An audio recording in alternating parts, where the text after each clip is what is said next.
देखिए आप जो भी फिजिकल क्वांटिटी जानते हैं, फिजिकल क्वांटिटी कितने टाइप का?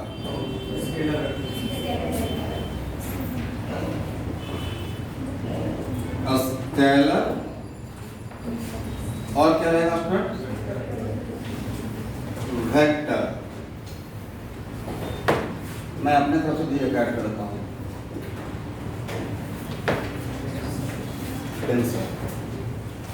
मतलब कुछ ऐसा भी क्वांटिटी रहता है जिसमें डायरेक्शन भी होता है बट फिर भी वो कंप्लीट वेक्टर नहीं है। Correct? For example current electricity का सर्किट में करंट का डायरेक्शन तो देते हैं लेकिन उसको वेक्टर तक वो प्योर वेक्टर नहीं है, ना ही प्योर स्केलर है और ना ही प्योर वेक्टर है। तो उसको हम क्या बोलते हैं? टेंसर। और वेक्टर क्यों नहीं है उसको मैं प्रूव कर दूंगा, 1 by 1 आता है। लेकिन एकदम बेसिक बात, what is meaning of a scalar quantity?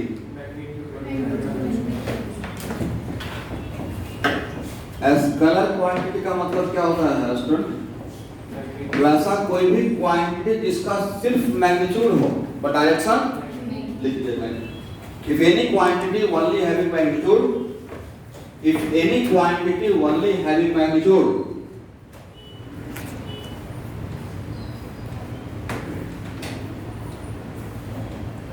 देखिए कैसे पीछे से लिखना स्टार्ट कीजिए, पीछे से लिखना दो बार हो जाएगा, सारे से याद हो जाएगा। if any quantity only having magnitude, no direction,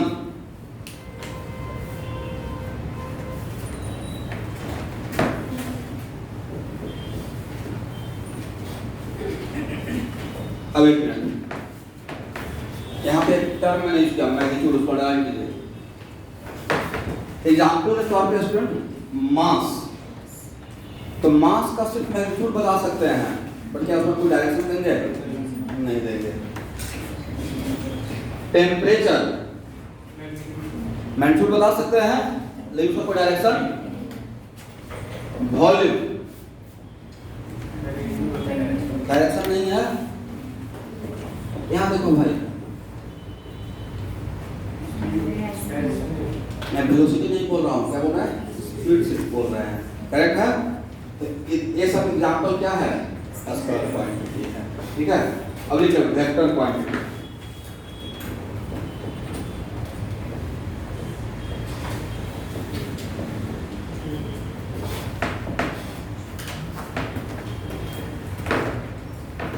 Any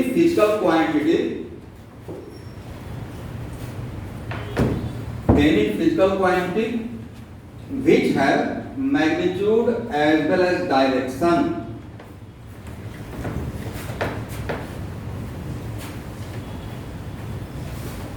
which have magnitude as well as direction.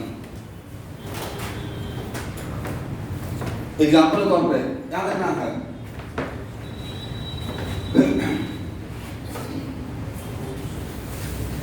Velocity क्या है स्टूडेंट? और जो भी वेक्टर क्वांटिटी रहेगा उसके ऊपर एक एरो दूंगा। करेक्ट है? वो सिंबॉलिक तरीका है दिखाने का। वेलोसिटी क्या है? वेक्टर क्वांटिटी है। इसका और वेक्टर में क्या होता है? क्या या किसी भी वेक्टर क्वांटिटी का कंप्लीट इंफॉर्मेशन के लिए क्या क्या बताना है? मैग्नीट्यूड। सिर्फ मैग्नीट्यूड बताते हैं तो आप 50% आप आंसर दे रहे हैं। मैग्नीट्यूड के साथ और क्या जोड़ना है? डायरेक्शन। और दोनों बता दिए तो कंप्लीट इन्फो हो गया। राइट? एक्सेलरेशन ये भी क्या है?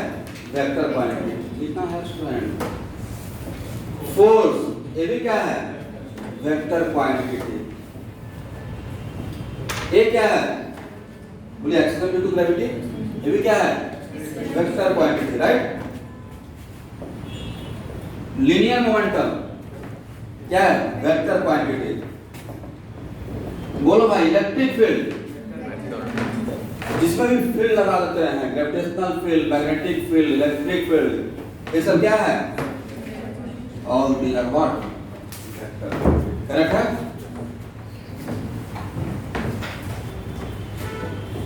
अब आपके सामने मैं दो सेंटेंस लिख रहा हूं। A bus is moving with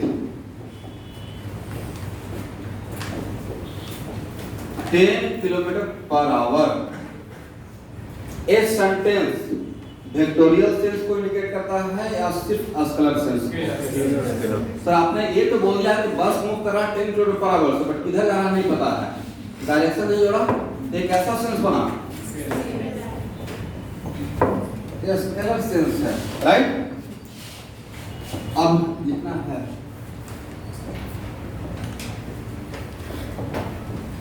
जो भी बोर्ड जो नहीं लिखा रहेगा बोर्ड पे मैं बोलूंगा नहीं लिखना है। A bus is moving with 20 kilometre per hour from north to south. मतलब एक बस 20 किलोमीटर पर आवर जा रहा है। एक वाला पार्ट क्या हो गया इसका? मैग्नीट्यूड। और ए वाला पार्ट क्या हो गया? डायरेक्शन। अब ये सेंटेंस क्या बन गया? वेक्टोरियल हो गया। सिर्फ मैग्नीट्यूड बताकर छोड़ देंगे तो आपने 50% फॉर्मूला दिया, वो स्केलर सेंस बना हुआ है, राइट? पर अगर मैग्नीट्यूड के साथ अगर डायरेक्शन जोड़ दिए तो कंप्लीट क्या हो गया? वेक्टोरियल सेंस हो गया। करेक्ट है?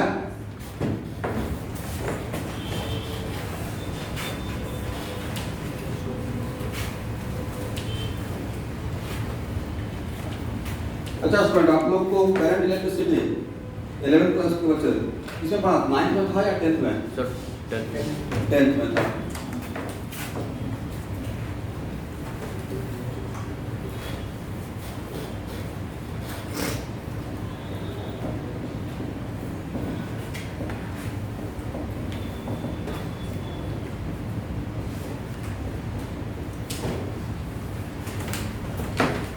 इसको शायद सब लोग जानते हैं, बोलते हैं जंक्शन।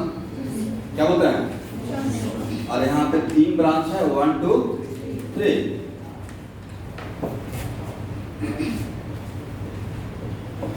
जस्ट ऐसे ही कंफ्यूज करके आएंगे तो दिए, राइट?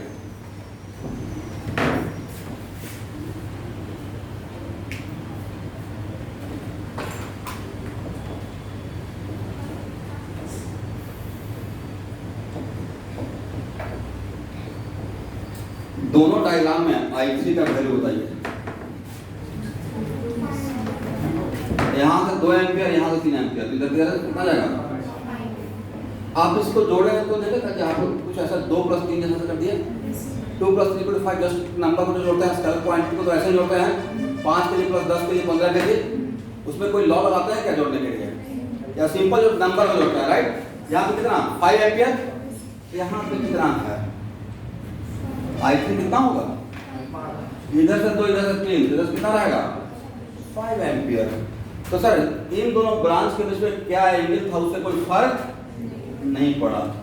इसका मतलब करंट में लोग डायरेक्शन तो देते हैं, लेकिन उसका एडिशन वेक्टर के लॉ के एडिशन के अकॉर्डिंग नहीं होता है। क्या यहाँ पे आपने वेक्टर का एडिशन का कोई लॉ लगाया, लाइक ट्रायंगल लॉ या पैरेललोग्राम लॉ? ऐसा कुछ रिक्वायरमेंट हुआ क्या? नहीं हुआ। बट डायरेक्शन तो देते हो, राइट? करंट का फ्लो यहाँ से यहाँ हो रहा है तो डायरेक्शन दे रहे हैं, मैग्नीट्यूड डायरेक्शन है, but because law of vector इसको फॉलो नहीं करता है, दैट्स व्हाई हम लोग करंट को कंप्लीट वेक्टर नहीं बोलेंगे। एक मिनट, बट प्योर स्केलर भी नहीं बोलेंगे भाई। प्योर स्केलर से बोलेंगे कि साथ में एरो से डायरेक्शन बताना पड़ रहा है, राइट? तो वैसा कोई भी क्वांटिटी जिसमें थोड़ा स्केलर सेंस भी है, थोड़ा वेक्टर भी है, प्योर वेक्टर नहीं है, बीच का है, तो that this type of quantity are called what? Sensor. समझ में आ गया? आजकल कोई भी ऐसा क्वांटिटी जिसमें डायरेक्शन देते हैं बट उसका एडिशन के लिए वेक्टर के लॉ ऑफ ओवेल फॉलो नहीं करते हैं, तो उसको हम लोग ना ही प्योर स्केलर बोलेंगे ना ही प्योर वेक्टर। तो जो ना ही प्योर स्केलर है ना ही प्योर वेक्टर है, उसको क्या बोलेंगे? करंट को किसमें काउंट करना है? प्योर स्केलर, प्योर वेक्टर या टेंसर में? अब कोई पूछेगा कि करंट वेक्टर क्यों नहीं है, तो क्या बोलना है? Addition of current does not obey the law of vector addition.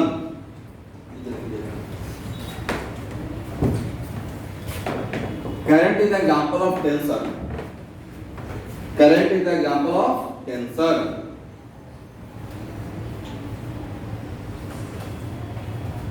Because it does not obey law of vector addition. Because it does not obey law of vector addition.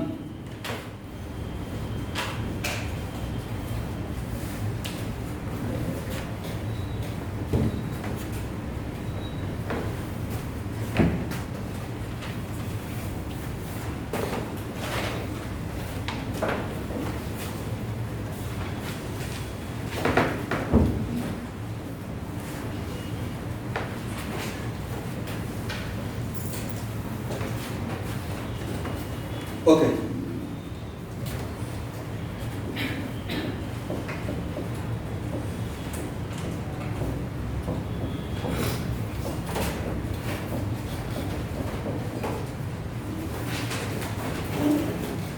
Representation of vector क्या लिखिएगा? किसी vector को diagram में present करने के लिए कैसे दिखाता है? एरो से इंडिकेट करता है। करेक्ट है? मान लेते हैं कि मेरे पास कोई एक वेक्टोरियल क्वांटिटी है, वेक्टर ए है। तो वेक्टर ए को अगर डायग्राम में, क्योंकि बहुत सारा प्रॉब्लम यहाँ ध्यान से लिखना है, वेक्टर उसको डायग्राम वाइज भी सॉल्व करना रहता है। For example triangle of vector addition, polygon of vector addition, right? दो ऐसा वेक्टर का एडिशन जो मैथमेटिक्स नहीं है, उसका सॉल्यूशन क्या डायग्राम से होता है, राइट? तो किसी वेक्टर क्वांटिटी के साथ जानते हो भाई, मुझे पता है। तो किसी वेक्टर क्वांटिटी को रिप्रेजेंट करने के लिए क्या चाहिए? एरो। और एरो का जो इसको क्या बोलेंगे? हेड। और इसको क्या बोलेंगे? टेल। हेड क्या बताएगा? इसका डायरेक्शन। करेक्ट है? और लेंथ क्या बताएगा? Length of arrow indicate what? Magnitude of vector. किसी वेक्टर के लिए मान लो दो फोर्स वेक्टर को भाई, दो फोर्स वेक्टर दिखा रहे हैं और एक फोर्स वेक्टर का लेंथ ऑफ एरो बड़ा और दूसरे का छोटा। इसका मतलब इसका बड़ा रहेगा उसका मैग्नीट्यूड ज्यादा, इसका छोटा रहेगा उसका मैग्नीट्यूड कम। करेक्ट है? Length of arrow directly proportional to magnitude of vector.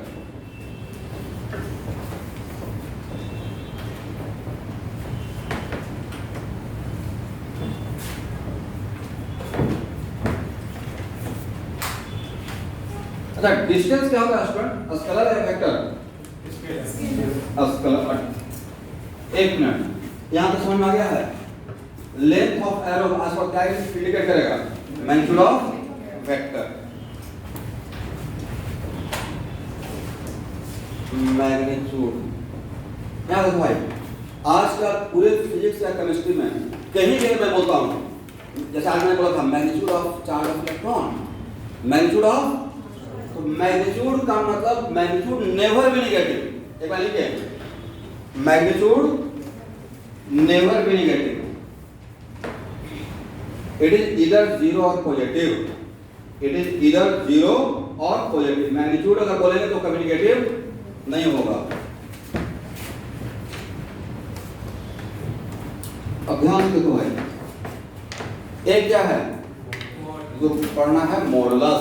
क्या बोलना है? अब मॉडुलस एक ऐसा ऑपरेटर है जिसमें किसी को भी अगर डालोगे तो उसका पॉजिटिव वैल्यू बताएगा। एग्री? फॉर एग्जांपल मतलब ये हो गया, मॉडुलस लगाने का मतलब है कि एक ऑपरेशन है, ऑपरेटर है जो किसी को किसी भी क्वांटिटी को डालेंगे, डालते जैसे मॉडुलस ऑफ एक्स कर दिए, इसको क्या पढ़ा जाएगा? वैल्यू ऑफ एक्स या magnitude of X? Magnitude of X. Correct है? याद रखिएगा। अब इसको क्या पढ़िएगा? Magnitude of A. Modulus of A का मतलब मैग्नीट्यूड ऑफ ए। करेक्ट? तो पढ़ेंगे modulus of A, but modulus of A मतलब क्या है? Magnitude of A. करेक्ट है? और किसी भी वेक्टर क्वांटिटी का कंप्लीट इंफॉर्मेशन के लिए क्या क्या चाहिए? Magnitude of direction. Magnitude of, आप लोग देखिए मॉडुलस ऑफ ए का मतलब है कि वेक्टर का 50% इंफॉर्मेशन दे रहे हैं। मॉडुलस ऑफ ए का मतलब सिर्फ आपने मैं क्या बोले? मॉडुलस ऑफ ए का मतलब क्या? Magnitude of. तो आज पर किसी वेक्टर का मैं बोलूंगा find the magnitude of velocity vector, find magnitude of what? V. तो आपको मॉडुलस ऑफ ई पूछ रहा हूं। Find the magnitude of electric field, modulus of E पूछ रहे हैं। Correct. Find the magnitude of acceleration vector, क्या पूछ रहे हैं? मॉडुलस ऑफ ए पूछ रहे हैं। तो जिसका भी फिजिक्स मैग्नीट्यूड बोलेंगे तो क्या करना है? मॉडुलस करना है। और एक मिनट, और मैग्नीट्यूड ऑफ वेक्टर का मतलब लेंथ ऑफ एरो, क्या? एक एरो का मैं करूंगा लेंथ ऑफ एरो। एरो का डायरेक्शन से मतलब नहीं है, जैसे ही मैग्नीट्यूड बोले इसका मतलब मुझे क्या उसको बताना है? उस एरो का लेंथ बता देना है, और उस एरो का जो लेंथ रहेगा वही उस वेक्टर का क्या रहेगा? मैग्नीट्यूड रहेगा। क्या रहेगा?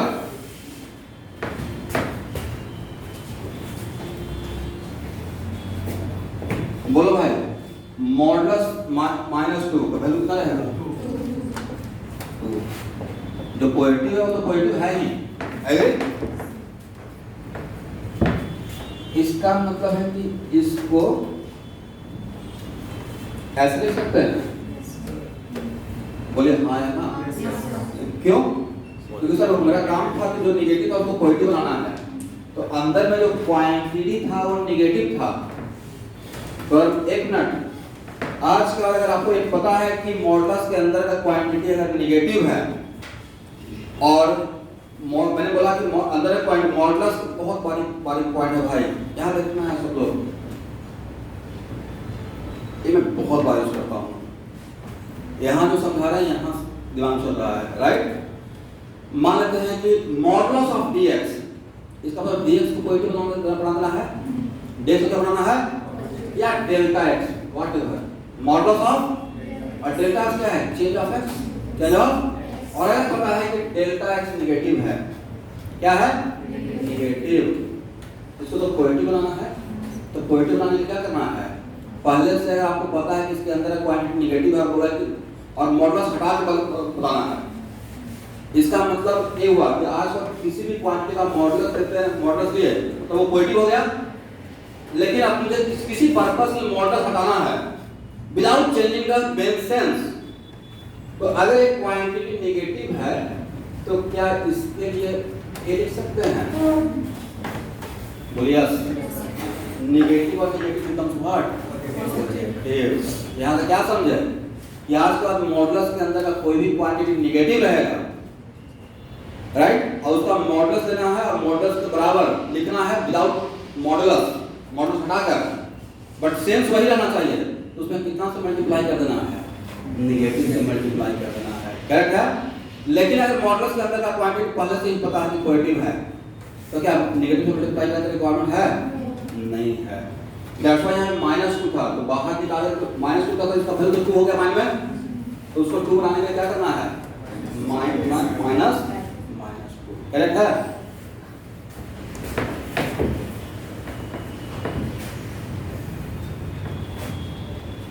यहाँ देखिएगा, मैंने एक फंक्शन लिया, कुछ ऐसा रखा होगा, y equal to what? Modulus of x, y equal to, अब बोलो भाई, y नेगेटिव है पॉजिटिव? पॉजिटिव है, ये पॉजिटिव, y भी क्या है? ऐसा होगा क्या कि पॉजिटिव इक्वल टू नेगेटिव या negative equal to positive? Right hand का साइड का क्वांटिटी अगर पॉजिटिव है तो ये भी क्या रहेगा? पॉजिटिव रहेगा। क्लास करना कभी काम नहीं हो सकता है, तो क्लास अगर मिल रहा है कर लो भाई, यकीन मानो बहुत इंपॉर्टेंट है।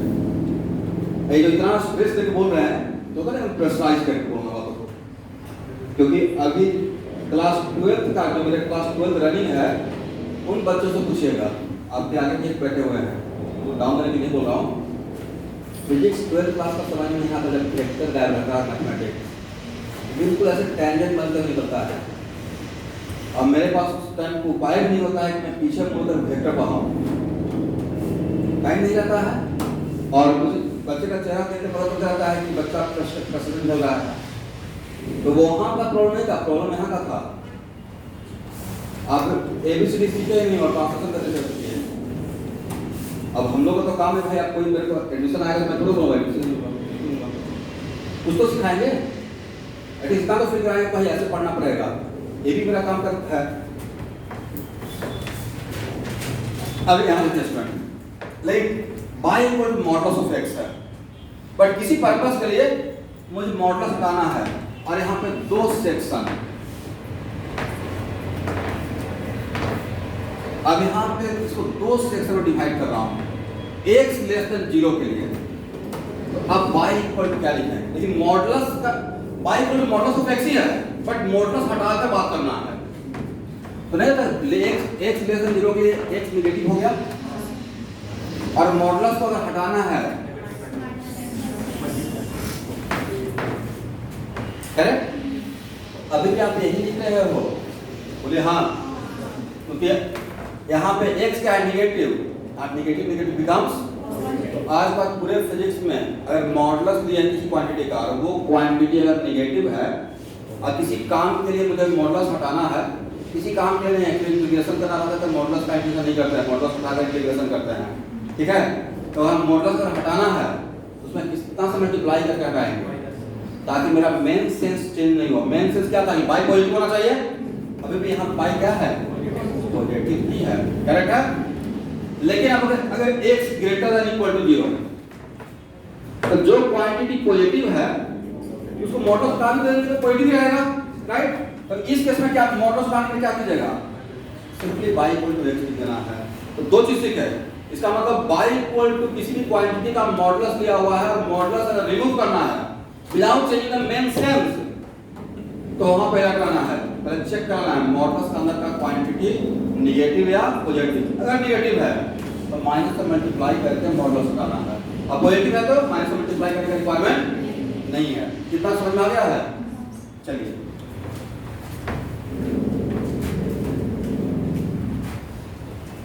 यहाँ देखना है,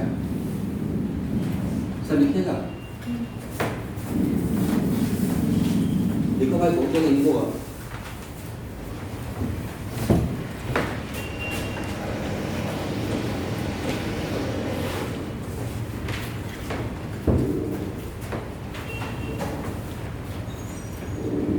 इसका मतलब क्या, magnitude magnitude never be negative, always क्या रहता है?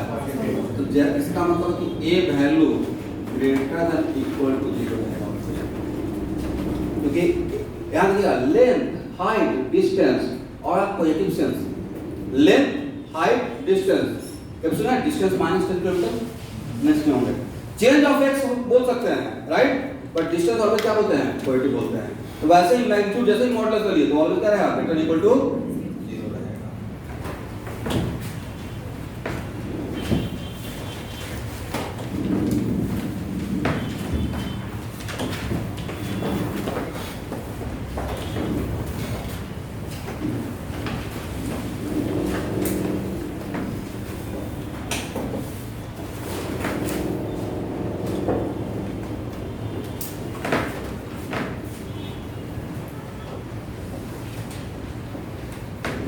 बोलो भाई, F1 F2 में इसका मैग्नीट्यूड ज्यादा है, और क्यों? इसका लेंथ बड़ा है, इसका लेंथ छोटा है। ओके, तो क्या इसको ऐसे लिख सकते हैं स्टूडेंट? नहीं लिखेंगे भाई, दो वेक्टर का बीच में ऐसे नहीं बोलते हैं, ये वेक्टर बड़ा है, वेक्टर छोटा, उसका मैग्नीट्यूड का कंपेयर करते हैं कि मैग्नीट्यूड ज्यादा है कम, नहीं तो लिखना पुलिस टास्क हो जाएगा।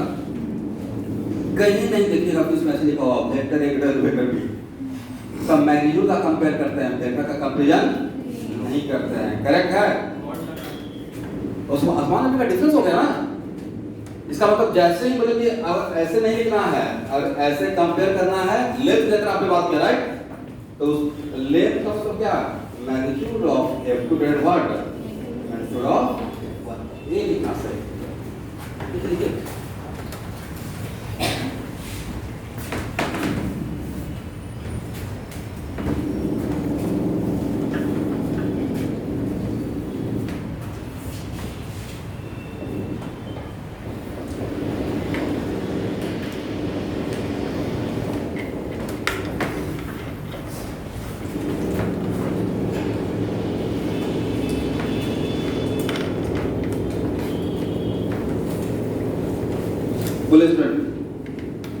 किसी भी दो वेक्टर का इक्वल होने का कंडीशन क्या हो सकता है?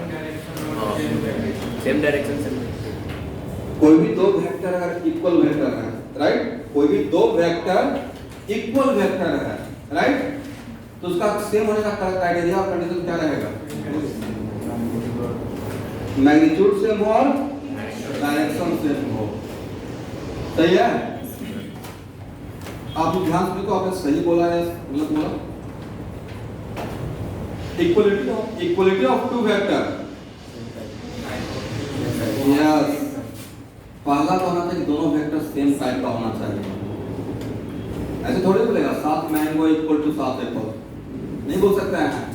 इसका मतलब पहला क्या है, अगर हम लोग दो वेक्टर कंपेयर कर रहे हैं तो फोर्स वेक्टर का फोर्स वेक्टर के साथ कंपेयर करके बोलेंगे कि दोनों वेक्टर इक्वल है। क्या हम लोग फोर्स वेक्टर और वेलोसिटी वेक्टर को सेम वेक्टर बोलेंगे क्या? दोनों सेम टाइप का है ही नहीं। तो पहला पॉइंट क्या होना चाहिए? वो पहला कंडीशन होना चाहिए कंपैरिजन करने का कि both vector are of the same type. Both vector are of the same type. एक मिनट, किसी भी दो वेक्टर का ऐसे हो सकता है कि वेलोसिटी वेक्टर का मैग्नीट्यूड और फोर्स वेक्टर, ध्यान से सुनना भाई, वेलोसिटी वेक्टर सारा पॉइंट दिखा दूंगा। वेलोसिटी वेक्टर और किसी भी दो वेक्टर का मैग्नीट्यूड के बारे में बोल सकते हैं कि दोनों का मैग्नीट्यूड इक्वल है without unit.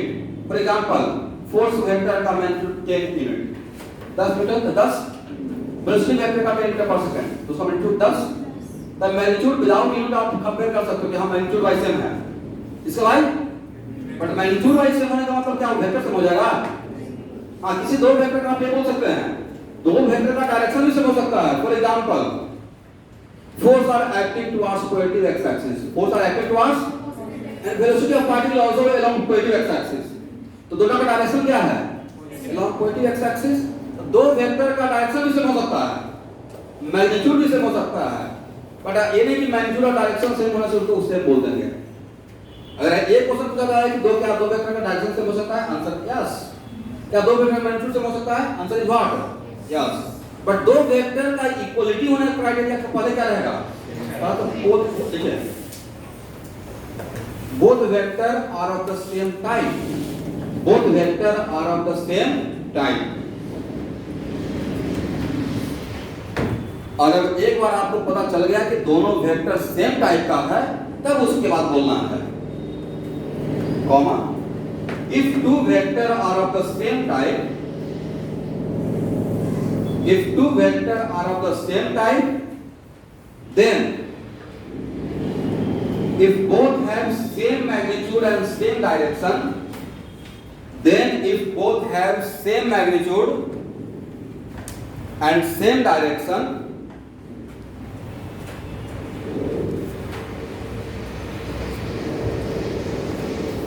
then both vector are equal vector, then both vector are equal vector।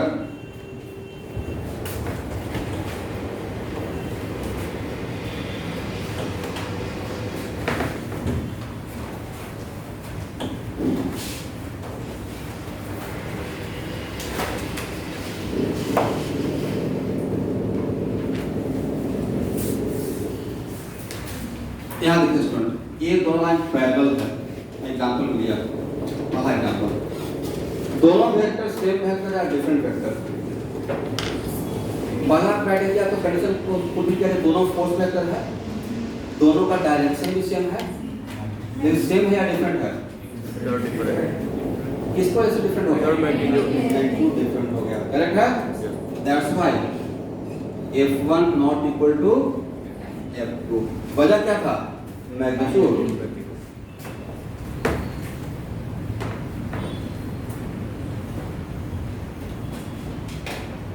F1 का यहाँ पे मैग्नीट्यूड है 10 न्यूटन और F2 का मैग्नीट्यूड भी है 10 न्यूटन।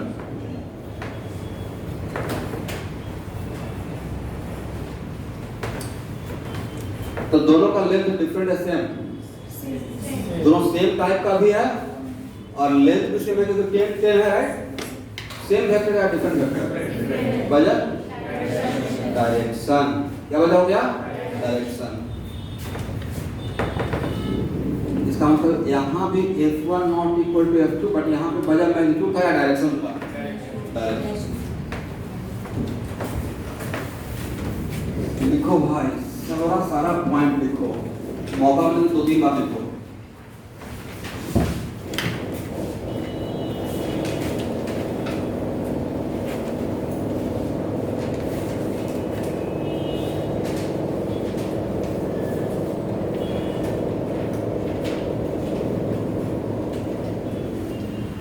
अब बोलो भाई इस एग्जांपल में F1 F2 डिफरेंट वेक्टर या same vector?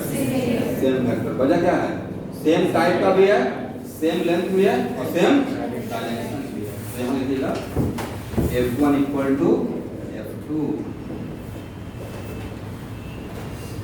F1 equal to what? Correct है?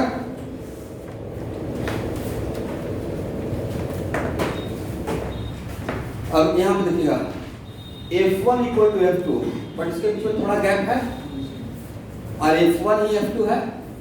इसका मतलब है कि इस F1 को, इस एरो को खींच कर यहाँ ले आए हैं, तो इसको यहाँ से यहाँ तक लाने के बाद भी ये चेंज हुआ क्या? नहीं हुआ। तो यहाँ से एक नया कॉन्सेप्ट, ठीक है, शिफ्टिंग कॉन्सेप्ट।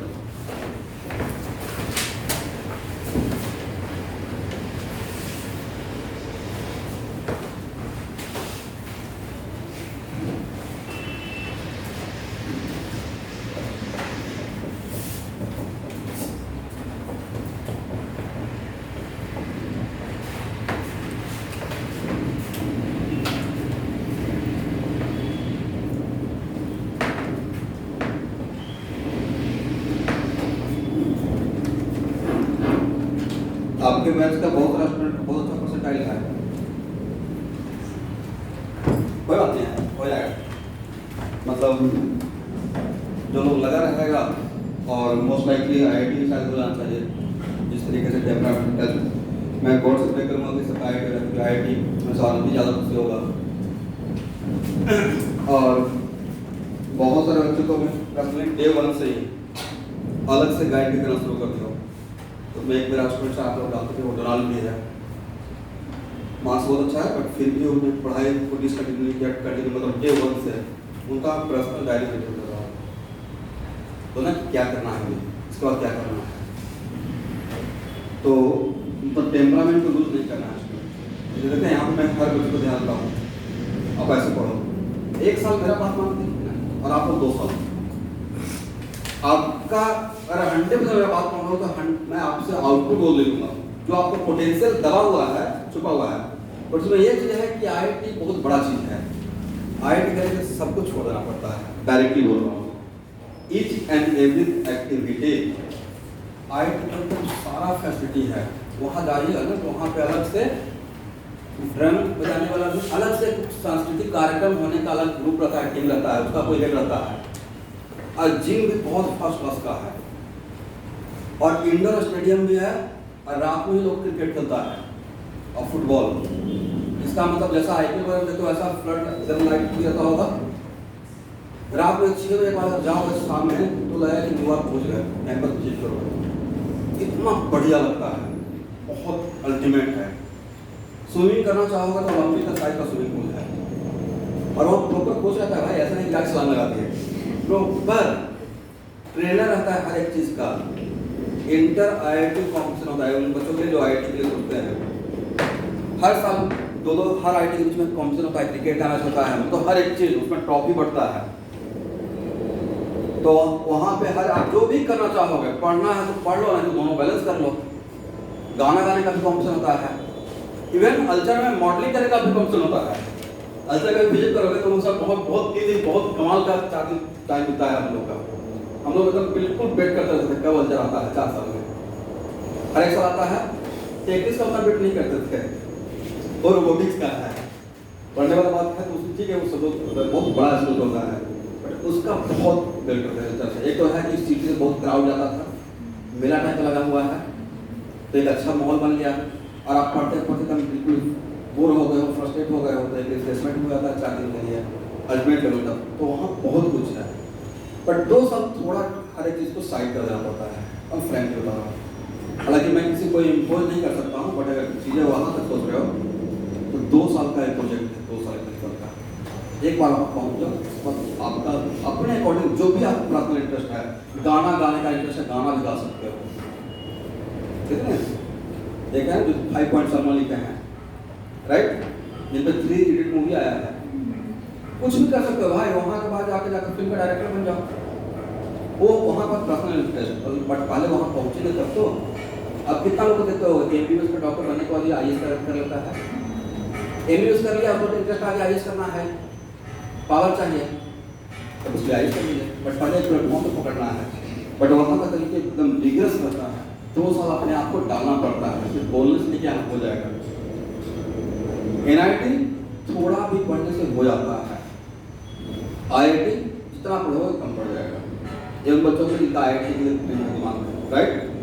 अब मेडिकल में तो भाई राजधानी का स्पीड चाहिए, क्वेश्चन का लेवल कम होता है बट स्पीड बहुत ज़्यादा चाहिए, और बायोलॉजी कमाल का होना चाहिए। कमाल मतलब बिल्कुल कमाल का, बहुत डेप्थ में होना चाहिए बायोलॉजी, क्योंकि वहाँ पे आंसर बहुत क्लोज रहता है, लगता है ये भी होगा बी भी होगा। जहाँ पे बहुत क्लोज आंसर रहता है वहाँ पर रिस्क ज़्यादा है, वहाँ पर आप बहुत एक क्रिस्टल क्लियर। और मेडिकल वाले बच्चों का ज़्यादा ईगो इसी में रहता है, सारे मेडिकल को जो बायो का सेक्शन मेरा अच्छा है। अब मैं सुनता रहता हूँ, मैं हैबिट बन गया है, अब मैं सोचता हूँ अच्छा का मतलब 90 में से 80 करेक्ट होना चाहिए, 90 में से 80 अटेम्प्ट तो 90 में 90 होना चाहिए, और 80 जब करेक्ट रहेगा जनरल कैटेगरी से तो 80 × 4 320 जब तक मार्क्स नहीं लाओगे। मैं फिजिक्स में बहुत कमाल का पढ़ा दिया, उसका एक लिमिटेशन है भाई, मैक्सिमम कितना 300 मार्क्स सकते हैं फिजिक्स मिलाकर, उतना अच्छे से पढ़ाएंगे तो हो जाएगा। बट उसमें कम से कम तो 300 आप बायो से मार्क्स ला दोगे तब तो मैं से कम मैं फिजिक्स में मिला कर 250 दूंगा, 550 रहेगा तो आप सब दोनों हो, उससे ज़्यादा कितना आप एक्स्ट्रा मेहनत करो। आज से 5, 6, 7 साल पहले अगर तैयारी करते तो काम चल जाता। पहले यहाँ आसाम का कट ऑफ बहुत कम हुआ करता था, 420 तक सिलेक्शन हो जाता था। अभी सब लोग पढ़ना स्टार्ट कर देते, एनर्जी लेवल थोड़ा ऊपर हो गया है, तो कोई बात नहीं, जैसा सिचुएशन रहेगा। यहाँ तो कम है, अब बिहार जाओ 600 से कम मार्क्स आएगा सिलेक्शन नहीं होगा भाई, इतना टफ है। बहुत क्राउड है ना, बहुत क्राउड, बहुत पढ़ने वाला बच्चा मिल जाएगा, अगर पागल की तरह पढ़ता है तो आप देखिएगा तो हैरान हो जाएगा, तो ऐसा कोई पढ़ाई भी करता है लगा हुआ है। तो एनसीईआरटी का लाइन बाय लाइन घट जाता है भाई, लाइन बाय लाइन का की पॉइंट निकाल के रखता है। हम लोग सब एनसीईआरटी की रीडिंग करते हैं, बुक में लिखते रहते हैं, वो लोग समरी शॉर्ट नोट्स बना के रेडी रहता है, एकदम टिप टॉप तैयारी, फॉर्मूला एकदम चाहे समझा सब इसका फॉर्मूला एकदम रख रेडी है, उससे भी कमाल कर लगता है। इसे बहुत मेहनत करता है, आप लोग को भी करना पड़ेगा, क्योंकि आप 1 साल आप टाइम दे रहे हैं, ड्रॉप नहीं बोलूँगा, बट 1 साल आप कमाल का पढ़ो और डिसिप्लिन मेल करो, ठीक है। और किसी का नहीं सुनना है, कहीं पर भी डाउट का कंफ्यूजन रहेगा। बच्चों का प्रॉब्लम नहीं होता है ना, मतलब थोड़ा सा कॉन्सेप्ट डेवलप होना स्टार्ट होता है तो लोग फ्लाई करना स्टार्ट करते हैं। कॉन्सेप्ट अगर डेवलप हो रहा है तो आप मानो कि सरस्वती का ब्लेसिंग मिल रहा है। हम लोग यहाँ कहावत है, थोड़ा कुछ आता है ठीक है, पेड़ में फल लगता है तो झुक जाता है, एक बहुत अच्छा एग्जाम्पल आता है, विनम्र हो जाता है। तो नॉलेज होने पे थोड़ा और भी डाउनवर्ड बने रहिए, धरती पकड़ के, ऐसा नहीं कि धरती छोड़ दिए, हम फ्लाई कर रहे हैं। देखिए, if any vector is shifted parallelly, if any vector is shifted parallelly without changing length and direction of arrow, if any vector is shifted parallelly without changing what? Length and direction of arrow, then vector will not change. If any vector is shifted parallelly without change of length and direction of arrow, then vector will not change. किसी vector को parallelly अगर shift करते हैं, यहाँ मैं ये बोल रहा हूं, अगर मेरा ये वेक्टर ए है और इस वेक्टर को, ये वेक्टर ए है, इसको बस पैरेलल आगे पीछे ऐसे बस क्या करना है, इसका जो डायरेक्शन है ना, ये लाइन जो हुआ उस लाइन के पैरेलल बस रखना है। ये लाइन आगे और पीछे बढ़ा दीजिए, मेरा वेक्टर ए है, आप इसको यहां से उठाइए और लेंथ को चेंज नहीं करना, बस इस लाइन के पैरेलल कहीं भी जा कर दीजिए। तो लाइन का पैरेलल रखते हैं मतलब डायरेक्शन चेंज नहीं कर रहा है और लेंथ सेम है, तो वेक्टर चेंज नहीं हुआ। क्यों? क्योंकि सर इक्वलिटी ऑफ वेक्टर भी पढ़ा है ना, किसी भी दो वेक्टर का इक्वल होने का कंडीशन क्या था, मैग्नीट्यूड सेम हो, लेंथ सेम रहेगा तो मैग्नीट्यूड सेम रहेगा और डायरेक्शन सेम हो। तो जो इक्वलिटी ऑफ वेक्टर था उसी का यूज मैंने कर दिया शिफ्टिंग कांसेप्ट में, राइट। तो मान लीजिए इस वेक्टर को आप पैरेलली शिफ्ट करके यहां ले आए और इसका नाम अगर आप बी दे भी दो, लेकिन इसी को आप लाकर यहां लाए हो तो ए वेक्टर और बी वेक्टर डिफरेंट वेक्टर रहेगा, सेम वेक्टर रहेगा। इसी को मैंने पैरेलली शिफ्ट करके यहां लाया है। अब बिल्कुल इसके लाइन पीछे है, इसके हेड के पैरेलल इसका हेड रखा है, राइट, और लेंथ भी सेम रखा है, तो क्या हम बोल सकते हैं a = b ये equal to what, this is called shifting concept of vector. ये बहुत जगह मुझे रिक्वायरमेंट रहता है, बहुत जगह रिक्वायरमेंट रहेगा। एक जगह मैं एग्जांपल देता हूं कि जो भी 11th क्लास के बच्चे हैं जो मेकअप के लिए बैठे हुए हैं वो अभी छोड़ दीजिएगा। मान लेते हैं कि कोई एक रिजिड बॉडी है, इसमें मैं ऐसे 3 फोर्स दिखा रहा हूं, F1 F2 F3। इसको आप 11th क्लास बच्चे ने लिखे, राइट। अब तक मुझे इसका और मैं बोलूंगा कि सारे फोर्स का जो है सेंटर ऑफ मास करता है, सारे फोर्स का जो है कौन करता है, और वह सेंटर ऑफ मास ए है। और सेंटर ऑफ मास एक पार्टिकल होता है, क्या होता है। अब मैं बोलूंगा सेंटर ऑफ मास पे फोर्स दिखाइए, तो आप सेंटर ऑफ मास पे पार्टिकल लिखोगे और शिफ्टिंग कॉन्सेप्ट लगाएंगे।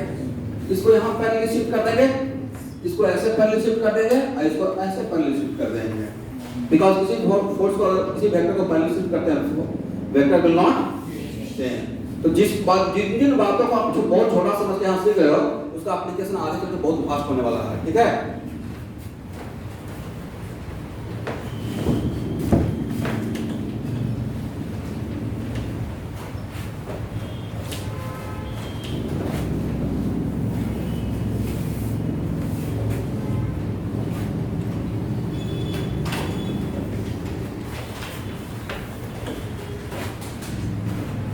बोलिए कौन सा क्वाड्रेंट, फर्स्ट। ए कौन सा क्वाड्रेंट, सेकंड। ए कौन सा क्वाड्रेंट, थर्ड। ए कौन सा quadrant, fourth. Agree. Vector A1 किस क्वाड्रेंट में है, फर्स्ट क्वाड्रेंट में। वेक्टर A2 किस क्वाड्रेंट में है, A3 थर्ड। A4 A1 है फर्स्ट क्वाड्रेंट में, लिखते रहिएगा फर्स्ट क्वाड्रेंट। A2 किसमें है, सेकंड क्वाड्रेंट में है। A3 किसमें है, थर्ड क्वाड्रेंट में है। और A4 किसमें है, फोर्थ क्वाड्रेंट में।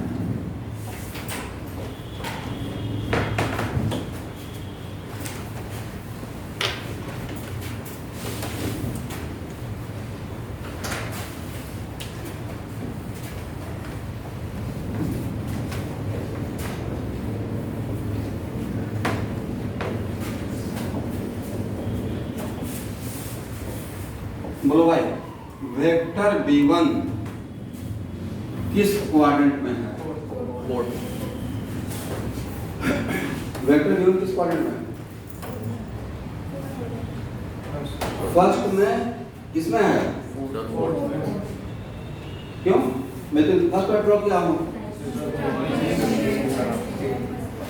तो आज के बाद ध्यान रखिएगा, मेन की पॉइंट था कि आज के बाद किसी वेक्टर का तो जानबूझ कैसे दिखाया रहेगा, this vector looks like in first quadrant, right. But किसी वेक्टर का क्वाड्रेंट चेक करने के लिए उस वेक्टर का टेल को ओरिजिन पे लाकर रखना है। किसी वेक्टर का क्वाड्रेंट चेक करने के लिए उस वेक्टर का tail should be at what, तो सर ओरिजिन पे तो था नहीं, कोई बात नहीं है। Apply the shifting concept, apply what. अगर इसको पैरेलल शिफ्ट करते हैं और अगर ओरिजिन पे लेकर आते हैं तो ऐसा दिखेगा, और तब जाकर ओरिजिनल में उसको अपना राइट सही क्वाड्रेंट बताएगा। इसका मतलब आपको आगे चलकर अगर टीचर बन गए तो किसी बच्चों को सिखाना है how to find out the quadrant, क्या बोलना है, for finding the quadrant of vector. जो बच्चे वीडियो फॉलो करेंगे, अभी मैं पता किया तो बहुत सारा बच्चा प्लान किए हुए बाहर के बच्चे क्लास करते, ये 1 तारीख से ज्वाइन करेंगे, आएंगे पीजी वगैरह 1 तारीख से सही सीक्वेंस बैठेगा, ज्वाइन करना सही आ गया क्लास। किसी बैच का फर्स्ट क्लास से ज्वाइन करना चाहिए। मेरे क्या होता है, लो कॉन्फिडेंस दिखता है, पता है बहुत कुछ हो गया, छुड़ा कुछ नहीं। ये टॉपिक तो बहुत कॉन्सेप्चुअल स्टार्ट हुआ है, लो कॉन्सेप्ट स्टार्ट हुआ है। तो जो भी भाई वीडियो फॉलो करते हो वो हैबिटफुली अच्छे से वीडियो फॉलो करके आइएगा। ये नहीं कि सर ये छूट गया वो छूट गया। घर पे एक मोल कॉन्सेप्ट का वीडियो को एक बार लिखिए, तब तक तो एक बार देखिए और लिखिए और दोबारा रफ में उसको लिखते रहिएगा। तब आपका बेटर प्रैक्टिस रहेगा, तब मेरे बातों को ज्वाइन करके ही समझ पाओगे। ये आपके लिए एक मैसेज है मेरे तरफ से जो कि रिकॉर्ड हो रहा है। क्या देखिए, तो क्या बोलना है, for finding the quadrant of any vector tail of vector should be at what?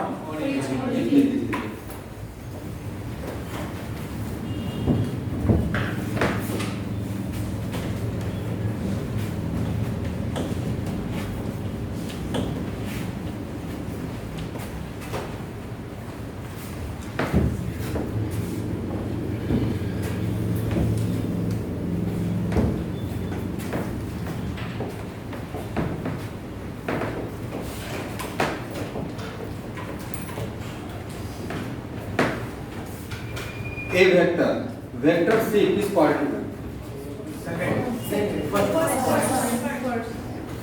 इसको टेल को यहाँ रखेंगे तो इसमें जाएगा। ये किस क्वाड्रेंट का है? Vector C belong to first quadrant. Looks like in fourth quadrant, but vector किस क्वाड्रेंट का है? फर्स्ट का है। बिकॉज जब इसको पहले शिफ्टिंग कॉन्सेप्ट लगाएंगे तो इसका टेल को कहाँ रखेंगे? ओरिजिन पे। तो किसमें एक्चुअल में रहेगा? फर्स्ट क्वाड्रेंट में। करेक्ट है? तो क्या क्वाड्रेंट और वेक्टर निकालेंगे? देखिए अब नेक्स्ट हेडिंग बनाइए।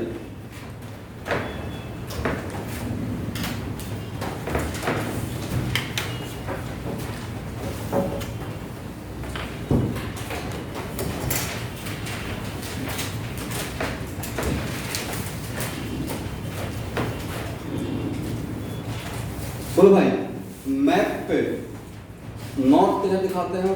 जो भी इंडिया का मैप, किसी भी वर्ल्ड का जो भी मैप है, तो मैप में हम लोग नॉर्थ किधर दिखाते हैं, साउथ किधर दिखाते हैं?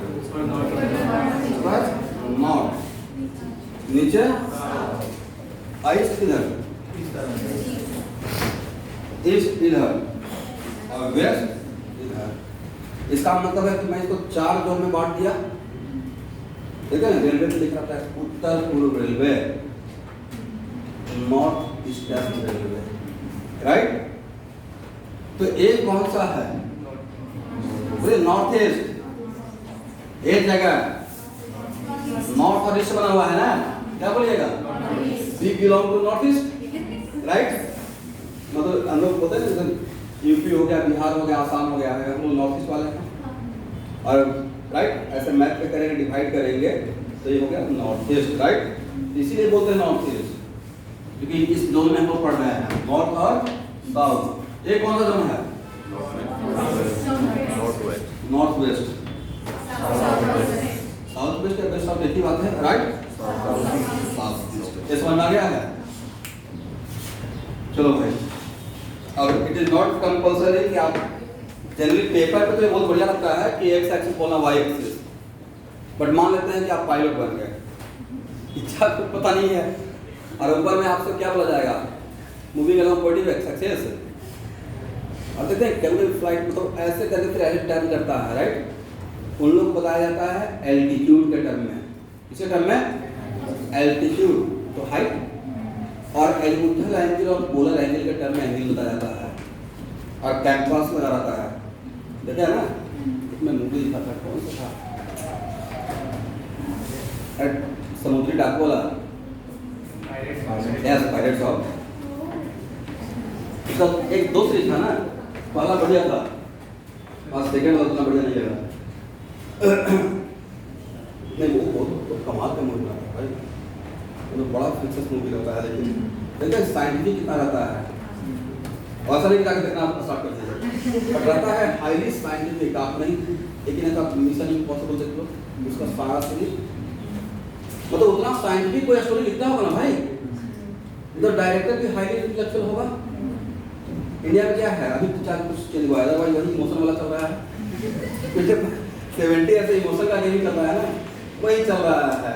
लास्ट में बस हो गया, यस हाँ, तो वही तो हम लोग we are very emotional people, और प्रोफेशनल ज़्यादा नहीं, इमोशनल ज़्यादा है।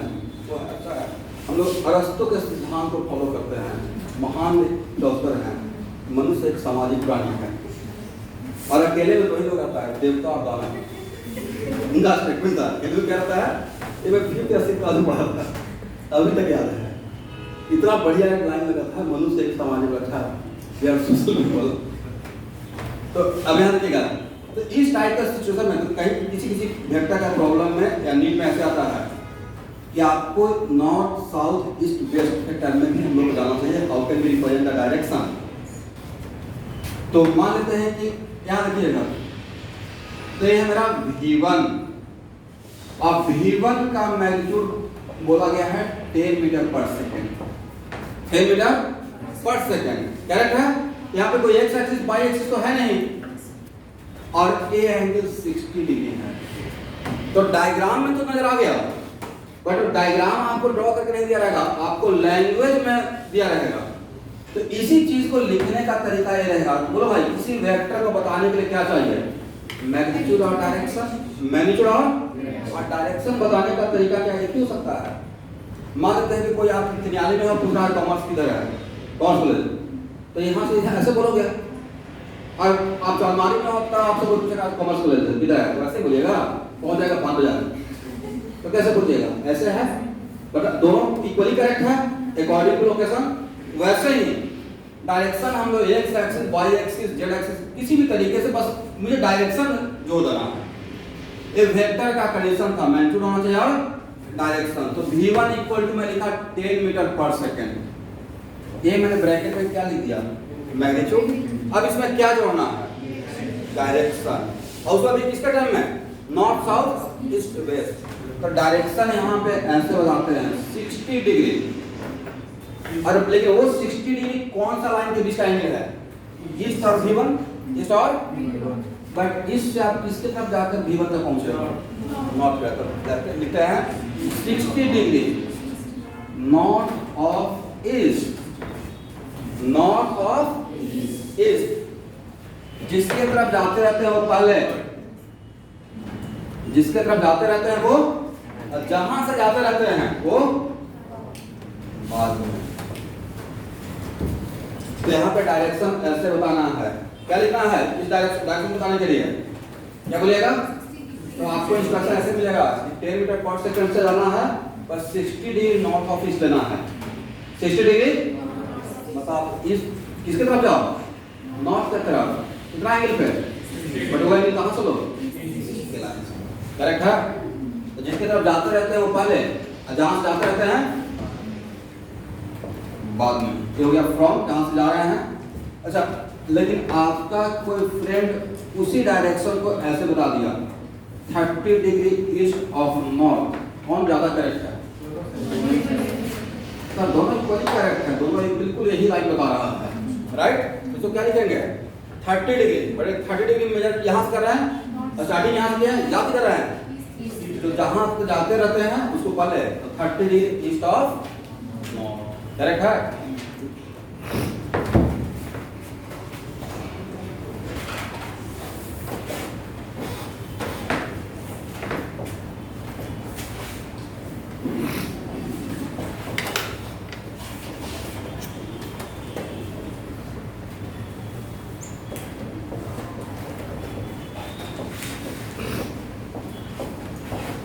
वेक्टर के प्रॉब्लम में असाइनमेंट आएगा, आप यहाँ पर ध्यान से लीजिएगा।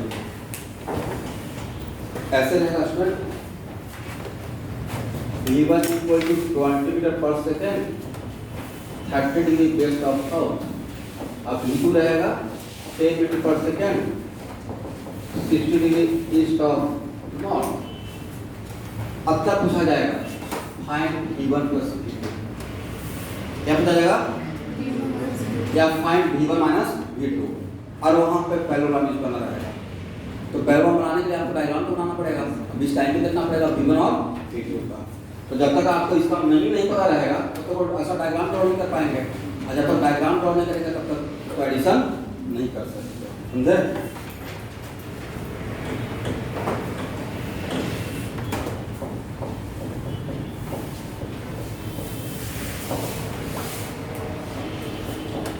ओके, V2 को लैंग्वेज में कैसे लिखेंगे? ये तो डायग्राम में दिखा दिया, लैंग्वेज में क्या लिखेंगे? 8 मीटर पर सेकेंड मैग्नीट्यूड लिख दिया। डायरेक्शन के क्या लिखोगे भाई?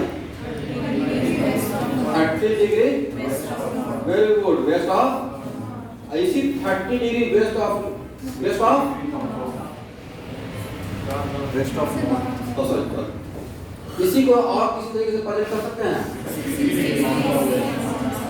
इसी को हम लोग ऐसे भी लिख सकते हैं V2 equal to 8 metre per second, बोलना है 60 डिग्री नॉर्थ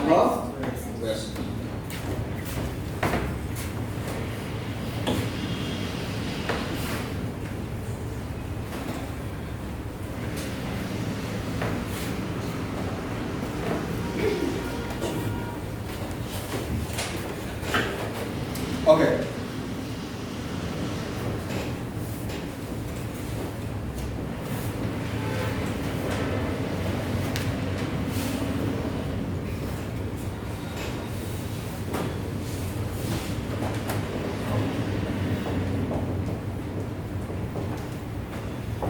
तो V3 को लैंग्वेज में कैसे लिखेंगे? डायग्राम तो समझ में आ गया कि ये नॉर्थ है, साउथ है, ईस्ट है और वेस्ट है।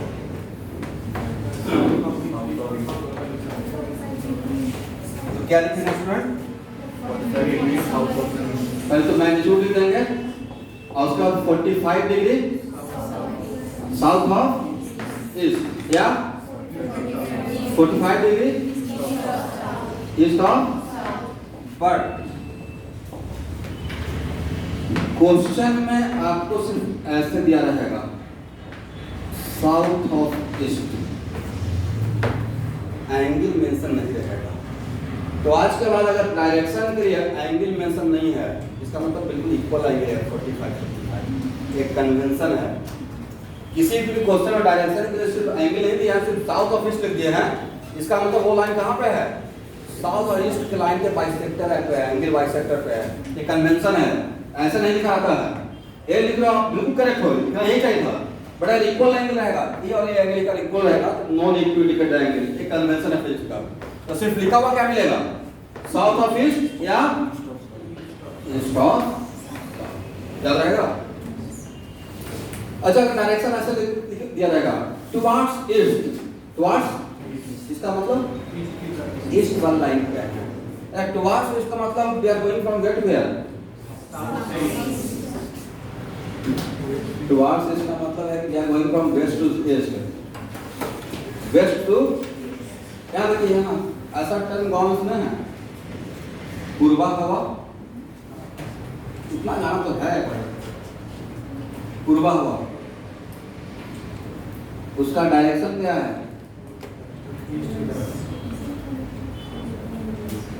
पूर्वा हवा कुपामरूप मतलब पूरब बोलना, राइट? ऐसा तो होता है। तो पूर्वा हवा का मतलब है कि एयर का flow, air coming from where? Air coming from east, तभी इसका नाम बोल रहे हैं पूर्वा हवा। पूरब से आने वाली हवा, कहाँ से आने वाली? थोड़ा बहुत हिंदी समझ में भाई, ओके। कहाँ से आने वाले हवा? पूरब से। तो जाएगा किधर? उसका डायरेक्शन किधर रहेगा? उसका फ्लो का towards west, right? If air coming from east then going from where? West की तरफ, करेक्ट है? तो सिंपल सा लॉजिक है। कोई चीज पूरब से आ रहा है डायरेक्टली कमिंग फ्रॉम वेयर? तो डायरेक्टली गोइंग टुवर्ड्स वेस्ट। इसका मतलब है कि अगर लैंग्वेज में ऐसा कहीं मिलेगा कि air coming from east, then what is the velocity of direction of air? Towards west, towards east मत कर दीजिएगा। कोई चीज ईस्ट के तरफ से आ रहा है, कहाँ से आ रहा है? ऐसे आ रहा है भाई, उसका डायरेक्शन क्या ईस्ट लेंगे या वेस्ट लेंगे? वेस्ट लेंगे, करेक्ट है?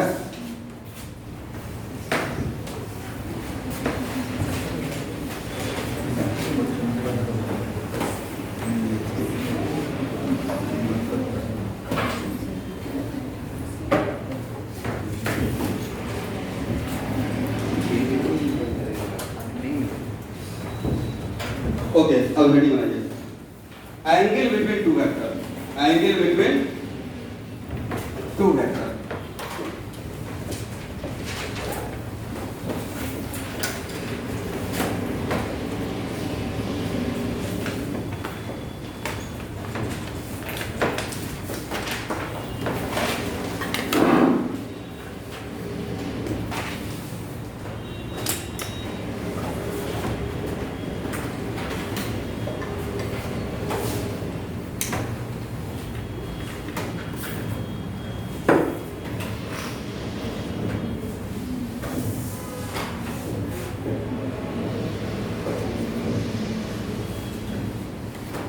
ध्यान रखना है, दो वेक्टर है,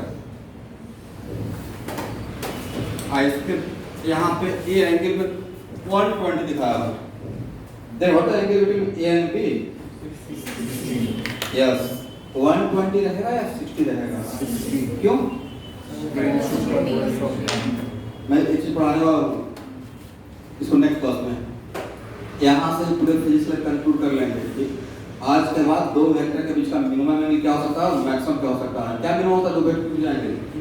0, मैक्सिमम 180 प्रूफ कर देंगे यहाँ पे डिफरेंशियल के अकॉर्डिंग। करेक्ट है?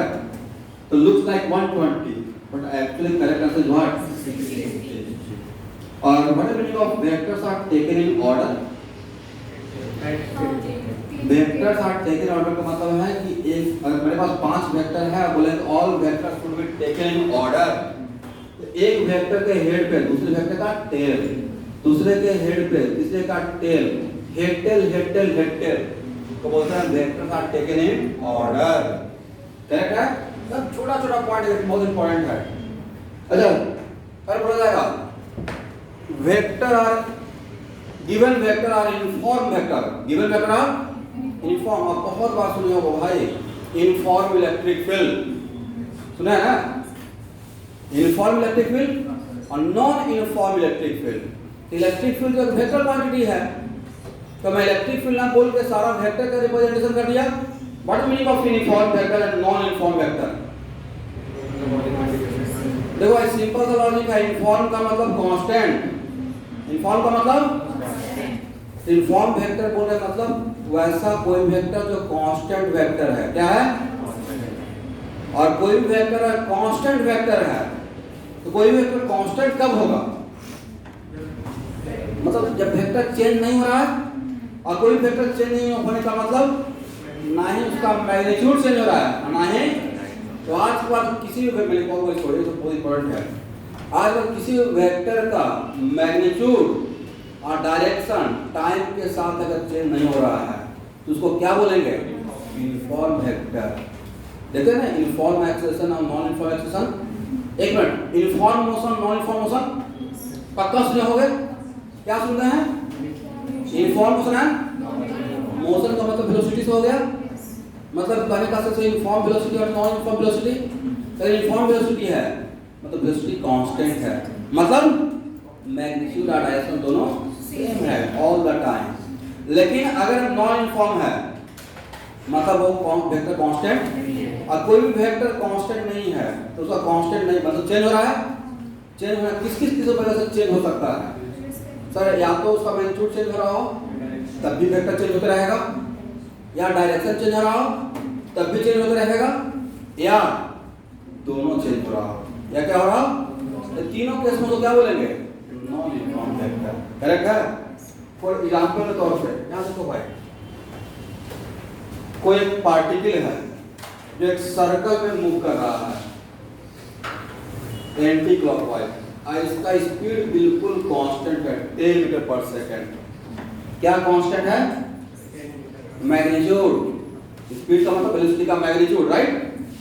तो इस पार्टिकल का वेलोसिटी कांस्टेंट है या वेरिएबल है? वेरिएबल। क्यों? क्योंकि डायरेक्शन चेंज हो रहा है। Very good.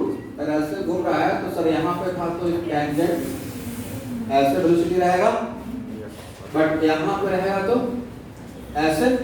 सर इसका तो बहुत गंदे तरीके से चेंज हो रहा है। हर पॉइंट पे डायरेक्शन चेंज हो रहा है, हर पॉइंट पे डायरेक्शन चेंज हो रहा है। ओके, अब यहाँ से दिमाग का ट्यूबलाइट जला कि अगर हम लोग शिलोंग वाले रास्ते पे जा रहे हैं, अगर कोई मेरा पाथ कर्व पाथ है, क्या है?